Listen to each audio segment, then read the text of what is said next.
Hello dear students, welcome back to my channel physics SPC. Rotational motion और centre of mass का एक अच्छा question. Light rod का मतलब है रॉड का मास नेग्लिजिबल है। पहली बात तो ये समझे। अब length L has two masses m1 m2, ये पॉइंट मासेस हैं attached to its two ends. The moment of inertia of the system का पूछ रहे हैं about an axis perpendicular to the rod and passing through the center of mass of the system। जब system का moment of inertia पूछ रहा है तो सिस्टम के सेंटर ऑफ मास से पास हो रहा है। ठीक है, इसमें सोल्यूशन सबसे पहले मैं डायग्राम बनाऊं। एक लाइट रॉड बना लेता हूं। एक बहुत पतली सी रॉड बनानी चाहिए मेरे को।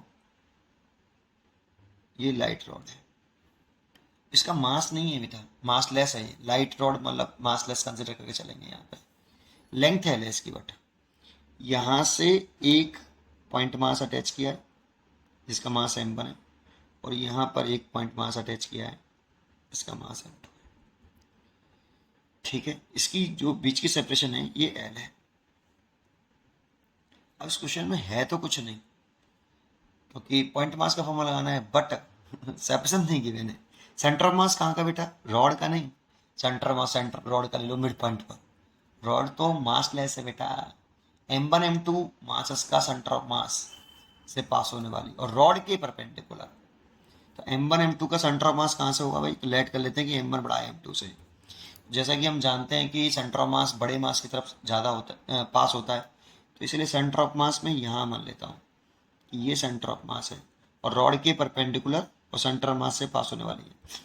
इस एक्सिस के अबाउट मोमेंट ऑफ इनर्शिया पूरे सिस्टम का आपसे पूछ रहा है। इसे ये बॉडी 1 है, ये बॉडी 2 है। तो देखो ये पॉइंट मासेस है। बस ये डिस्टेंस अगर मेरे को पता है, लेट कर लिया r1, और ये डिस्टेंस मेरे को पता है, लेट कर लिया r2। अगर ये डिस्टेंस मैं निकाल लूँ तो मोमेंट ऑफ इनर्शिया खत्म। कैसे? I इज इक्वल टू, इस पहले पॉइंट मास है, आपको मालूम हो गया कि पॉइंट मास अगर हो और उसकी परपेंडिकुलर सेपरेशन हमें मालूम हो, तो इस एक्सिस के अबाउट मूवमेंट ऑफ इनर्शिया का फॉर्मूला mr²। सीधा हो, सीधा। कंटिन्यूस मास थोड़ी है, पॉइंट मास है। रॉड का तो मास है ही नहीं है, तो सीधा सीधा हो गया m1 r1 का स्क्वायर प्लस m2 r2 का स्क्वायर। फर्स्ट खत्म। लेकिन खत्म नहीं हुआ है, r1 r2 तो नॉट लेट किया है, तो गिवन है नहीं, एल के टर्म में आंसर है। अब यहाँ से शुरू होता है concept of centre of mass. Centre of mass का कंसेप्ट आना चाहिए। इसमें दो फॉर्मूले आपको पते होने चाहिए। या तो आप ये जो r1 है सेंटर ऑफ मास से मास तक की डिस्टेंस है, और ये r2 जो है सेंटर ऑफ मास से आर m2 तक की डिस्टेंस है।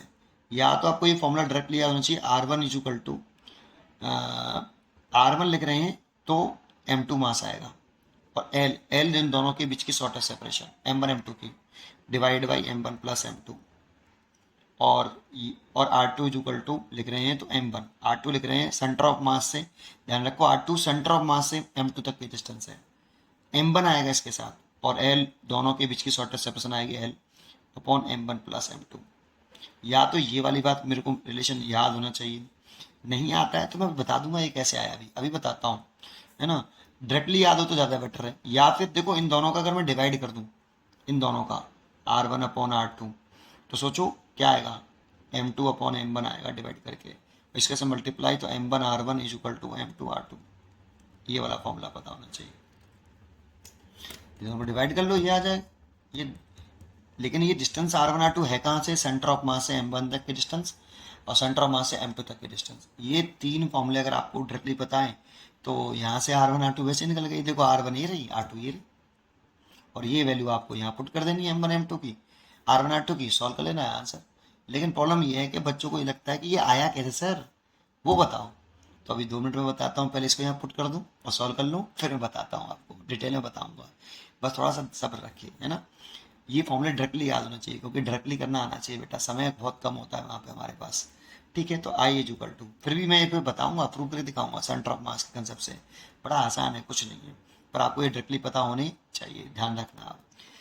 I1, तो m1 r1 की वैल्यू देखो, ये वाली पुट कर दें, तो m2 l over m1 plus m2 का whole square plus m2 r2 की वैल्यू देखो, ये वाली पुट कर दें, m1 l over m1 plus m2 इस पूरे का होल स्क्वायर, है ना।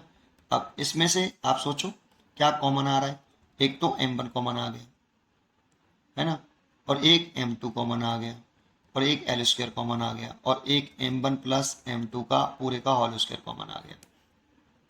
देखो m1 तो मैंने कॉमन ले लिया, m2 भी ले लिया, लेकिन m2 का होल स्क्वायर है इसलिए एक m2 बच जाएगा, और यहाँ से एक m1 बच जाएगा कॉमन लेने के बाद।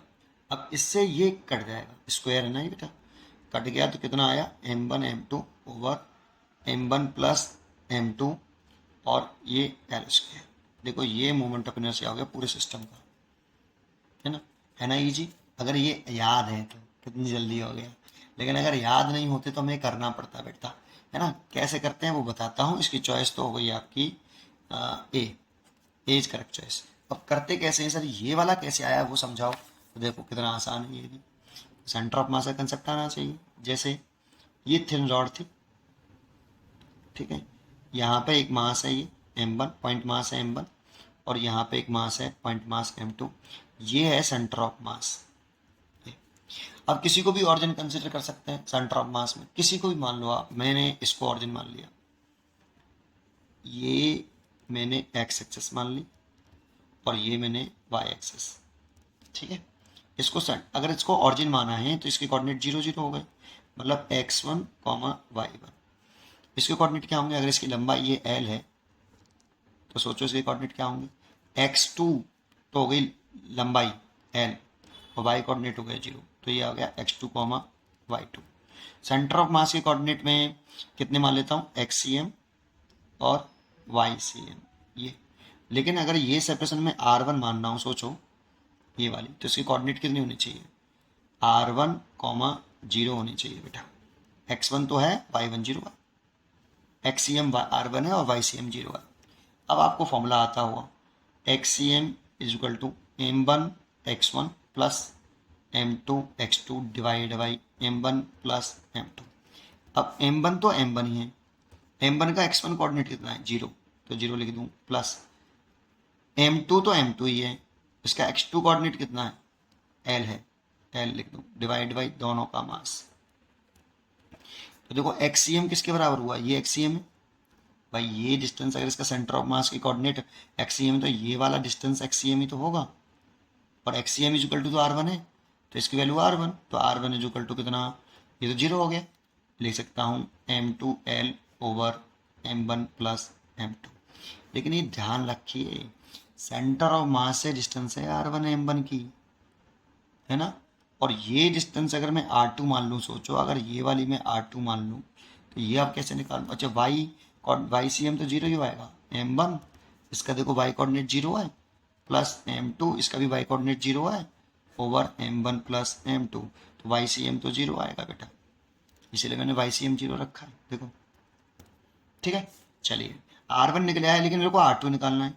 अब r2 कैसे निकालूँ, l माइनस r, r2 निकालने के लिए l माइनस r1, ये पूरी l है और ये r1 है, तो ये निकालना है, l में से r1 घटा दो, l minus m2l over m1 plus m2, थोड़ा सा खराब हो गया, ठीक है। l कॉमन ले लूँ और नीचे से l एलसीएम ले लूँ, और m1 plus m2 l common ले लूँ, m1 प्लस m2 एलसीएम ले लूँ, तो यहाँ आ जाएगा m1 plus m2 minus m2, m2 से m2 cancel, then r2 is equal to m1l over m1 plus m2।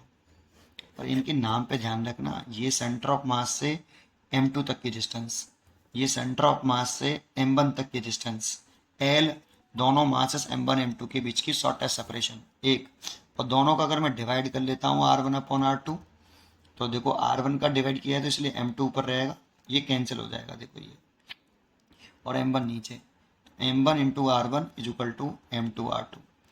ये और आसान हो गया कि m1 into r1 centre of मास से डिस्टेंस है, बट ये ध्यान रखना m1 की सेंटर ऑफ मास से डिस्टेंस m1 इंटू r1 और m2 इंटू r2, ये हम कर सकते हैं बेटा, है ना। ऐसे ये याद करो या फिर ये वाला याद करो, कैसे आए मैंने आपको बता दी, लेकिन ये याद होने चाहिए बेटा, है ना। बार बार इसको करेंगे इतना तो बहुत समय खर्च होगा, तो आपको ये थोड़ा सा कंसेप्ट आपको पता होना चाहिए डायरेक्टली, है ना। तो ये मैंने डायरेक्टली यूज़ किया, देखो फटाफट का आंसर आ गया। उम्मीद करता हूँ कि आपको ये ज़रूर समझ में आया होगा। पढ़ते रहिए और खुश रहिए, और वीडियो देखने के लिए धन्यवाद।